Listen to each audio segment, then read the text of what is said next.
നമസ്തേ. കഥകളതി സാഗരത്തിലേക്ക് സ്വാഗതം. ഇന്ന് ഒരു നാരായണീയ പാരായണമാണ്. ഇപ്പോൾ നമ്മൾ 10 ദശകങ്ങൾ പിന്നിട്ടു. ബ്രഹ്മാവിൻ്റെ സൃഷ്ടികർമ്മത്തെ പറ്റിയൊക്കെ പറയുകയുണ്ടായി. സൃഷ്ടിഭേദങ്ങളാണ് 10ാമത്തെ ദശകത്തിൽ നമ്മളൊന്ന് മനസ്സിലാക്കിയത്.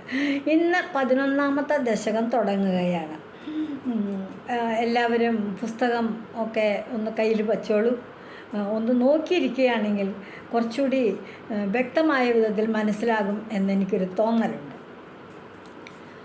ഓം നമോ ഭഗവതേ വാസുദേവായ.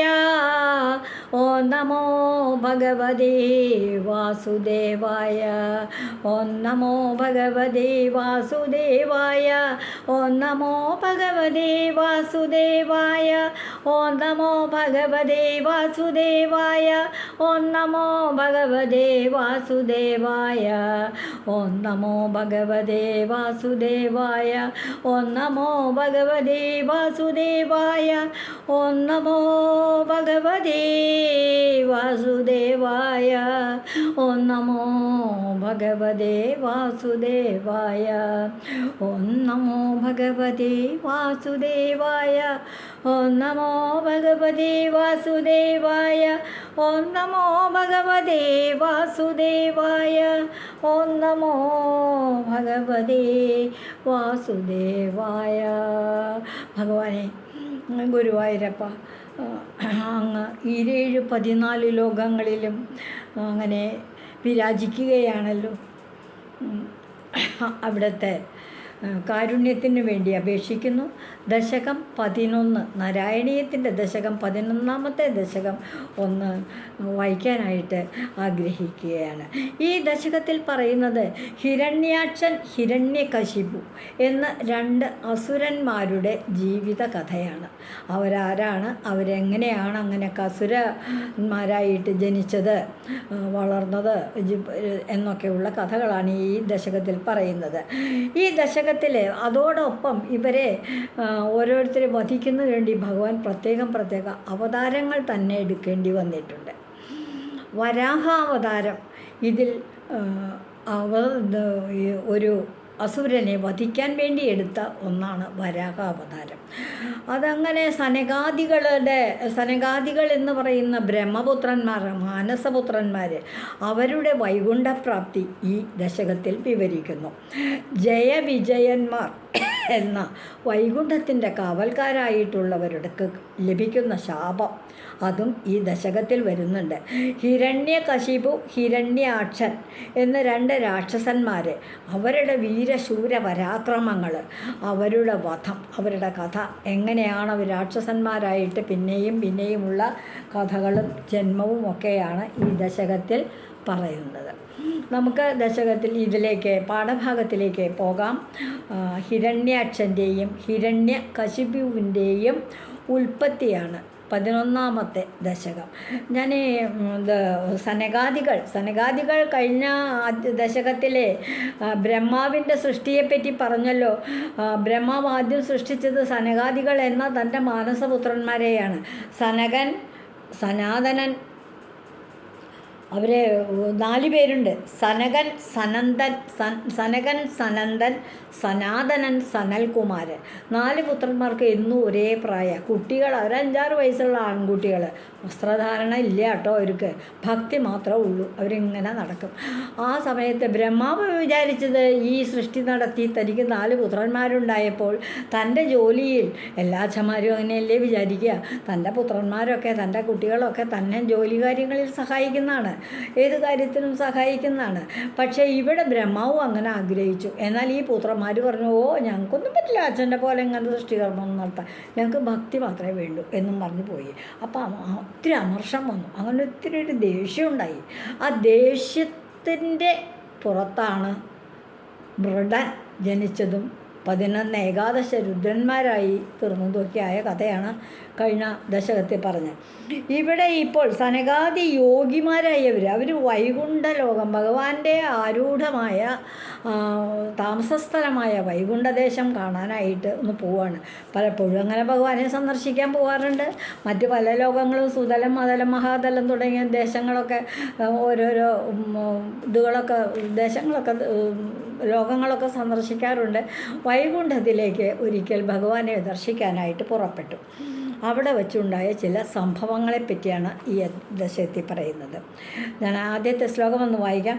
ക്രമേണ സർഗേ പരിവർദ്ധമാനേ കഥാപി ദിവ്യാസനഗാദയസ്തി ഭവദ്വിലോകായ വിഗുണ്ടലോകം പ്രഭേദിരേ ഭാരതമന്ദിരേശ. സർഗേ ക്രമേണ സർഗേ പരിവർദ്ധമാണ് എന്ന് പറഞ്ഞാൽ സർഗേ ക്രമേണ പന്വയിക്കുമ്പോൾ അങ്ങനെ ഒരു സർഗേ ക്രമേണ, അതായത് ഒരു ദിവസം അങ്ങനെ നടക്കുമ്പോൾ ഒരു കാലത്ത് ഒരു ദിവസം ദിവ്യന്മാരായിട്ടുള്ള പരിവർദ്ധമാനെ കഥാപി ദിവ്യാതെ, ദിവ്യന്മാരായിട്ടുള്ള സൃഷ്ടി ഇങ്ങനെ ക്രമേണ സർഗേ പരിവർദ്ധമാനെ, സൃഷ്ടി ഇങ്ങനെ പടിപടിയായിട്ട് വർദ്ധിച്ചു കൊണ്ടിരിക്കുമ്പോൾ ബ്രഹ്മാവ് പിന്നെ ഇപ്പോൾ ഇവർ കൂടിയില്ലാച്ചാലും വേറെ പറ്റുമല്ലോ എന്ന് പറഞ്ഞ് സപ്തർഷികളൊക്കെ ഉണ്ടാക്കി പലരുടെയൊക്കെ സഹായത്തോടെ സൃഷ്ടികർമ്മം ഇങ്ങനെ ചെയ്തുകൊണ്ടിരിക്കുക. സൃഷ്ടി അങ്ങനെ പടിപടിയായി വർദ്ധിച്ചു കൊണ്ടിരിക്കേ കഥാപി ദിവ്യാദേ സനകാദയെ, ഒരു ദിവസം ദിവ്യന്മാരായ സനകാദികൾ മാരുത മന്ദിരേശാൻ്റെ ഗുരുവായൂരപ്പ ഉണ്ടായ ഒരു സംഭവമാണ്. ബ്രഹ്മസൃഷ്ടി ഇങ്ങനെ ചെയ്തുകൊണ്ട് അദ്ദേഹം ഇങ്ങനെ വിരാജിച്ചു കൊണ്ടിരിക്കുന്ന സമയത്ത് ഒരു ദിവസം ദിവ്യന്മാരായ സനകാദി യോഗിമാരെന്ന്, സനകാദികൾ എന്നാണ് അവരെ പറയുക, സനകൻ, സനന്ദൻ, സനാതനൻ, സനൽകുമാർ, ഈ 4 പേരും കൂടി അവിടത്തെ കാണുവാൻ ഭവദ്യുലോകായ അങ്ങയെ കാണുന്നതിന് വേണ്ടിയിട്ട് വിഗുണ്ടലോകം പ്രഭേദിരേ വൈകുണ്ഠലോകത്ത് പ്രവേശിച്ചു. അവിടേക്ക് ലോകത്തിലേക്ക് എത്തി. ഒന്ന് കാണണം, ആ ഭഗവാനെ ഒന്ന് കാണണം എന്ന് കരുതിയിട്ട്. അപ്പോൾ ബ്രഹ്മാവിൻ്റെ മാനസപുത്രന്മാരായ 4 മഹർഷിമാരാണ്, യോഗികളാണ് സനകാദികൾ. അവർ ഭഗവാനെ ദർശിക്കുന്നതിന് വേണ്ടി ഒരു ദിവസം വൈകുണ്ഠത്തിൻ്റെ ഗോപുരത്തിൻ്റെ പടിക്കലേക്ക് അങ്ങ് ചെന്നു. അപ്പോൾ കാവൽക്കാരുണ്ട് അവിടെ, ജയവിജയന്മാർ. അവരെയാണ് ആദ്യം കാണുന്നത്. അപ്പോൾ ഈ ശ്ലോകത്തിൻ്റെ ഒരർത്ഥം, സൃഷ്ടികർമ്മം വളരെ ത്വരിതഗതിയിൽ നടന്നുകൊണ്ടിരിക്കെ ബ്രഹ്മാവിൻ്റെ മാനസപുത്രന്മാർ ഭഗവാനെ കാണുന്നതിന് വേണ്ടി അദ്ദേഹത്തിൻ്റെ ആരൂഢമായ വൈകുണ്ഠലോകത്ത്, താമസസ്ഥലമായ വൈകുണ്ഠലോകത്തെത്തി. നമുക്ക് ഈ ശ്ലോകത്തിൻ്റെ ഒരു പരിഭാഷാ രൂപം കൂടി എങ്ങനെയാണ് എന്ന് ഒന്ന് ശ്രദ്ധിക്കാം.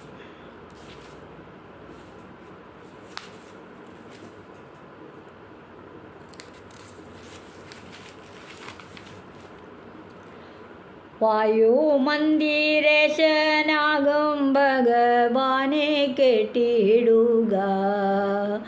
വായുമന്ദിരം എന്ന് വെച്ചാൽ ഗുരുവായൂർ പുരത്തിൻ്റെ നാഥനായ വായുമന്ദിരേശനാകും ഭഗവാനെ കേട്ടിടുക.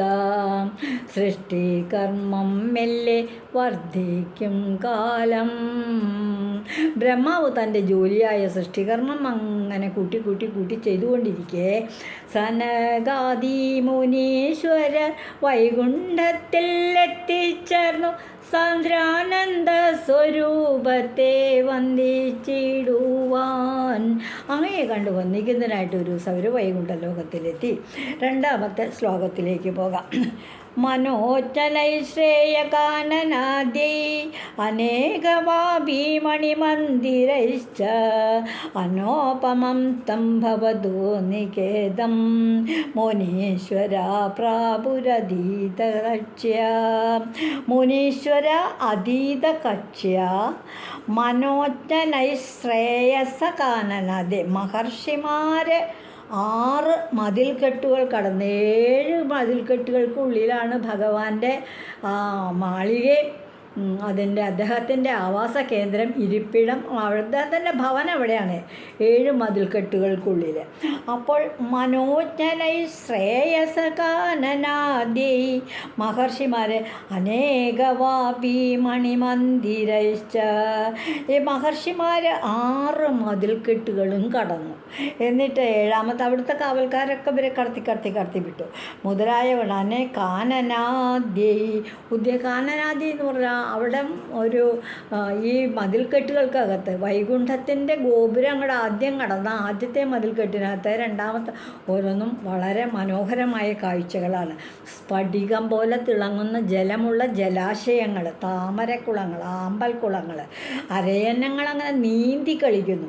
അവയുടെ കൽപ്പടവുകളൊക്കെ കെട്ടിപ്പൊക്കിയിരിക്കുന്നത് എങ്ങനെയാണെന്ന് വെച്ചാൽ തടാകങ്ങൾ, അതിൻ്റെയൊക്കെ തീരത്ത് മണിമാളികകൾ, ഓരോരോ വൈകുണ്ഠത്തിലെ ഓരോരോ മഹർഷിമാരുടെയും ഭഗവാന്റെ ചുറ്റിപ്പറ്റി താമസിക്കുന്നവരുടെയും ഭാര്യമാരുടെയും ഒക്കെ മണിമാളികകൾ. മനോഹരമായ ആ ഒരു ഉദ്യാനത്തിന് വൈകുണ്ഠത്തിൽ സ്ഥിതി ചെയ്യുന്ന ഭഗവാന്റെ ആ ഉദ്യാനത്തിൻ്റെ പേര് നൈശ്രേയസം എന്നാണ്. ഈ നൈശ്രേയസത്തിൽ കാണുന്ന കാഴ്ചകൾ വളരെ മനോഹരമാണ്. അനോപമം എന്ന് പറഞ്ഞാൽ ഊമിക്കാനൊന്നുമില്ല. അത്രയും ഭംഗിയുള്ള തടാകങ്ങളും പുൽത്തകിടികളും ഉദ്യാനങ്ങളും ഒന്നും വേറെയില്ല. ഭവതത്തം നികേതം പ്രാപ്യ, അതുല്യമായിട്ടുള്ള അനുപമമായിട്ടുള്ള ആ തടാകങ്ങളുടെയൊക്കെ ഭംഗി കണ്ട്, അരയന്നങ്ങൾ നീന്തി കളിക്കുന്നത് കണ്ട്, താമര പൊയ്ക കണ്ട്, പവിഴ കൽപ്പടവുകൾ കണ്ട് അങ്ങനെ പോയി 6 മതിലുകൾക്കുള്ളിൽ ചെന്ന് ഇനി ഈ ഒരു കവാടം കൂടി കടന്നാൽ പിന്നെ അദ്ദേഹത്തിൻ്റെ ഭവനമായി, കൊട്ടാരമായി ശ്രീകൃഷ്ണ ഭഗവാന്റെ ഗുരുവായൂരപ്പൻ്റെ. അപ്പോൾ വൈകുണ്ഠത്തിലുള്ള ഉദ്യാനത്തിന് നൈശ്രേയസം എന്നാണ് പേര്. കൽപ്പവൃക്ഷങ്ങൾ നിറഞ്ഞൊരു ഉദ്യാനമാണത് കേട്ടോ. അമൃത ജലം നിറഞ്ഞു നിൽക്കുന്ന തടാകങ്ങൾ പലതുമുണ്ട് അവിടെ. 4 ഭാഗവും പവിഴങ്ങൾ കൊണ്ടാണ് ആ തടാകങ്ങളൊക്കെ കെട്ടിപ്പറ്റി, പടവുകളൊക്കെ കെട്ടി വളരെ മനോഹരമാക്കിയിട്ടുള്ളത്. അതിൻ്റെയൊക്കെ തീരങ്ങളിൽ മണിമാളികകളും ഉണ്ട്. ഭക്തജനങ്ങൾ ഇങ്ങനെ പലരും ആ മണിമാളികകളിലൊക്കെ താമസിക്കുന്നുണ്ട്. ചിലർ ഈ തടാകങ്ങളുടെ കൽപ്പടവുകളിലൊക്കെ ഇരിക്കുന്നുണ്ട്. കിളികളൊക്കെ ഇങ്ങനെ പാടുന്നത് കേൾക്കുന്നുണ്ട്. പലരും അവിടെ ഭഗവത് കഥ പറഞ്ഞുകൊണ്ടിരിക്കുന്നു, ഭഗവത് കഥ കേട്ടുകൊണ്ടിരിക്കുന്നു. ഇതൊക്കെയാണ് ആ വൈകുണ്ഠത്തിലെ സ്ഥിതി. ഭഗവാന്റെ വൈകുണ്ഠത്തിന് തുല്യമായിട്ട് പിന്നെ എന്തുകൊണ്ട് നോക്കിയാലും വൈകുണ്ഠത്തിന് തുല്യമായിട്ട് മറ്റൊരു മന്ദിരം വേറെ ഇല്ല. 6 മതിൽക്കെട്ടും കടന്ന് 7-ാം മതിലിനുള്ളിലാണ് ഭഗവാന്റെ വാസഗൃഹം. അതിൻ്റെ ഗോപുരവാതിക്കൽ വരെ സനകാദികൾ എത്തിച്ചേർന്നു. അവിടെ ചെന്ന് കഴിഞ്ഞിട്ട് ഇനി ജയവിജയന്മാർ എന്നവർ കാവൽ നിൽക്കുന്ന 7-ാമത്തെ മതിൽക്കെട്ടിനുള്ളിലേക്ക് പ്രവേശിക്കാനായിട്ട് തുടങ്ങുകയാണ്. അതാണ്. അപ്പം ഞാൻ 2-ാമത്തെ ഈ ശ്ലോകം ഒന്നുകൂടി വായിക്കുമ്പോൾ എങ്ങനെ വരുന്നു എന്ന് നോക്കാം. മനോജ്ഞനൈശ്രേയസകാനനാദ്യൈ അനേകവാപീ മണിമന്ദിരൈശ്ച അനോപമം തം ഭവതോ നികേതം മുനീശ്വര വാപുരദീതകക്ഷ്യ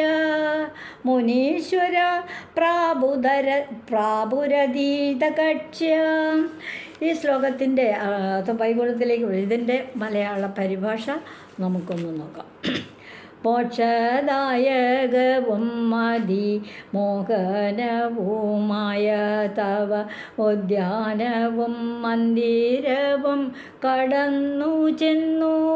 അങ്ങയുടെ ആ മന്ദിരം കടന്ന് 6 ഗോപുരങ്ങളും കടന്ന് അകത്തേക്ക് ചെന്നു. അനൂപമ ഗുണനിധി അവിടുത്തെ അപദാനം അവിരാമം പാടിക്കൊണ്ട അവധൂതന്മാർ. അവിടെ അവർക്ക് കേൾക്കാൻ കഴിഞ്ഞത് ഭഗവാന്റെ കഥകളും, ആ ഒരാൾ കഥ പറയുന്നു, ഭഗവത് കഥകളും മറ്റു പലരും അത് ശ്രവിച്ചുകൊണ്ടിരിക്കുന്നു. അടുത്ത ശ്ലോകത്തിലേക്ക് പോകാം. ഭവദ്ദിദിക്ഷുൻഭവനം വിഭൂഷൻ ദാസ്തോ ജയസ്ഥാൻ വിജയോപ്യരുന്ധാം തേഷാം ചിത്തേ പദമാവഗോപ സർവം ഭവത് പ്രേരണയൈവ ഭൂമൻ. എത്ര മനോഹരമാണെന്ന് നോക്കൂ. ഭവദ്ദിദിക്ഷുൺ ഭവനം വിഭൂഷൻ, ഭവദ്ദിദിക്ഷൂൺ ഭവനം വിവീക്ഷൂൻ. അവിടത്തെ കാണുവാൻ അകത്തേക്ക് കടക്കാൻ ഭാവിക്കുന്ന സനകാദികൾ വൈകുണ്ഠത്തിൽ 6 ഗോപുരങ്ങളും കടന്ന് 7-ാമത്തെ ഗോപുരത്തിലെത്തി ഭഗവാന്റെ ആ വാസഗൃഹത്തിലേക്ക് കടക്കാൻ ഭാവിക്കുന്നവരായിട്ടുള്ള വിഭൂഷൺ താൻ ദാസ്തോ ജയ വിജയ അഭി അരുന്താം. ആ സനകാദികളെ, അങ്ങയുടെ ബ്രഹ്മാവിൻ്റെ മാനസപുത്രന്മാരായ സനകാദികളെ 4 പേരെയും ദ്വാരപാലകന്മാരായ, അവിടുത്തെ ദാസ്തവ് എന്ന് പറഞ്ഞാൽ ഭക്തന്മാരായിട്ടുള്ളവരും വൈകുണ്ഠത്തിൻ്റെ കാവൽക്കാരായിട്ടുള്ളവരും ദ്വാരപാലകന്മാരായിട്ടുള്ളവരായ ജയവിജയന്മാർ എന്ത് ചെയ്തു? അഭി അരുന്ധാം തടഞ്ഞു അവരെ. ഏയ് നിൽക്കൂ എപ്പോഴൊക്കെ ഈ പോടെ എവിടെയാണ് ഇത്? ഈ സ്ഥലം ഏതാണെന്ന് അറിയാമോ? ഇത് വൈകുണ്ഠമാണ് ഭഗവാന്റെ എന്നൊക്കെ പറഞ്ഞു. തേഷാം ചിത്തേ കോപ പദം ആപാച. ഇതൊക്കെ കേട്ട് ഞങ്ങളെ ഒരു ദിക്കിലും ഒരാളും തടയാറില്ല. ഞങ്ങൾ ബ്രഹ്മപുത്രന്മാരാണ്, സനകാദികളാണ്. ഇവിടെ വന്നിട്ടും പല പ്രാവശ്യം വന്നിട്ടുണ്ട്, വിഷമമൊന്നും ഉണ്ടായിട്ടില്ല. ഇപ്പം ഇവിടെ വന്നിട്ട് ഇപ്പം ഞങ്ങൾ 6 ഗോപുരങ്ങളും കടന്നു ഇവിടെ എത്തി. കാണുന്നതാ ഭഗവാന്റെ ഗ്രഹം. അവിടേക്ക് കടക്കാം. ഇപ്പം ഇവിടെ ഞങ്ങളെ തടഞ്ഞത് ഇത് കേട്ടപ്പോൾ അവർക്ക് എന്തെന്നില്ലാത്ത, സനകാദികളുടെ മനസ്സിൽ എന്തെന്നില്ലാത്ത ദേഷ്യം വന്നു, കോപം വന്നു. ഉടൻ തന്നെ അവർ ചെന്നു, ഭൂമൻ സർവം ഭവത് പ്രേരണയ ഏവ. അചിന്ത്യവൈഭവനായ ഭഗവാനെ, അങ്ങ് നമ്മളെ പ്രതീക്ഷിക്കുന്നതിനൊക്കെ വ്യത്യസ്തമായ പെരുമാറ്റങ്ങൾ ഭഗവത് സാന്നിധ്യം കൊണ്ടുണ്ടാകും. ചിലപ്പോൾ ഭാഗ്യം, ചിലപ്പോൾ നിർഭാഗ്യം. ആ അചിന്ത്യവൈഭവനായ ഭഗവാനെ എല്ലാം അവിടുത്തെ പ്രേരണ കൊണ്ടാണ് പൊതുവേ ശാന്തസ്വരൂപരായ ഈ സനകാദികൾക്ക് ഇവിടെ കോപം വന്നത്. അപ്പോൾ രാഗദ്വേഷാദികളൊന്നും ഇല്ലാത്ത സനകാദികൾക്ക് പോലും കോപം വന്നത് ഭഗവാന്റെ പ്രേരണ കൊണ്ടാണ്. അപ്പോൾ സാധാരണക്കാരായ നമുക്കൊക്കെ കോപം വരുന്നതിലൊന്നും ഒരു അത്ഭുതമില്ല. ഇവിടെ ഭഗവാന്റെ അത്രമാത്രം കാരുണ്യവും ഭക്തിയും എല്ലാം ഉള്ള സനകാദികൾക്ക് എന്തെന്നില്ലാത്ത കോപം വന്നു. ഭഗവാന്റെ ഇച്ഛയ്ക്കനുസരിച്ച് എന്തും നടക്കും. ഭഗവാൻ ഇപ്പോൾ അവർക്ക് കോപം വരാനായിട്ട് ഇന്നത്തെ കോപം ഉണ്ടാവട്ടെ, അവരിൽ നിന്ന് അവരെ കൊണ്ട് ചിലത് സാധിക്കാനുണ്ട് അവരുടെ കോപം കൊണ്ട് സാധിക്കാനുണ്ട് എന്ന മട്ടിലായിരിക്കുമ്പോൾ അവർക്ക് പെട്ടെന്ന് കോപം വരികയും സനകാദികൾ ജയവിജയന്മാരെ അങ്ങോട്ട് ശപിക്കുകയാണ്. അവരെ കടത്തിവിടാതായപ്പോൾ അവർ തങ്ങൾക്ക് ഭഗവത് സ്മരണം നിലനിൽക്കണേ എന്ന് പ്രാർത്ഥിച്ചു. അപ്പോൾ ഇവരെ ശപിക്കാൻ കാരണം എന്താണെന്ന് വെച്ചാൽ വൈകുണ്ഠത്തിലേക്ക് കടത്തി വിടാത്തതുകൊണ്ട്. ഈ ശ്ലോകം ഒന്ന് വായിക്കാം. ഭവദ്ദിദൃക്ഷൂൻ ഭവനം വിവേച്ചൻ ദാസ്തൗ ജയസ്താൻ വിജയോപ്യരുന്ധാം തേഷാം ച ചിത്തേ പദമാപകോപ സർവം ഭവത് പ്രേരണയൈവ ഭൂമൻ. വൈകുണ്ഠത്തിലേക്കുള്ള പ്രവേശനം നടന്ന ജയവിജയന്മാർ എന്ന ദ്വാരപാലകന്മാരെ കോപം മനസ്സിലുദിച്ചപ്പോൾ സനകാദികൾ അങ്ങോട്ട് ശപിച്ചു. അവർക്കും ദേഷ്യം വന്നു. ഇതിൻ്റെ മലയാള പരിഭാഷ കേൾക്കും. ഭവനത്തിൽ പ്രവേശിച്ച ഭഗവാനെ വണങ്ങിടാൻ ഭക്തജന പൂജിതരം സനകാദികൾ. ഭവനത്തിൽ പ്രവേശിച്ചു ഭഗവാനെ വണങ്ങിടാൻ ഭക്തജന പൂജിതരാം സനകാദികൾ. ഭക്തജനങ്ങളാൽ പൂജിക്കുന്ന സനകാദികൾ വൈകുണ്ഠത്തിൽ ചെന്ന് ഭഗവാനെ ദർശിക്കാനായിട്ട് അങ്ങോട്ട് പ്രവേശിച്ചു.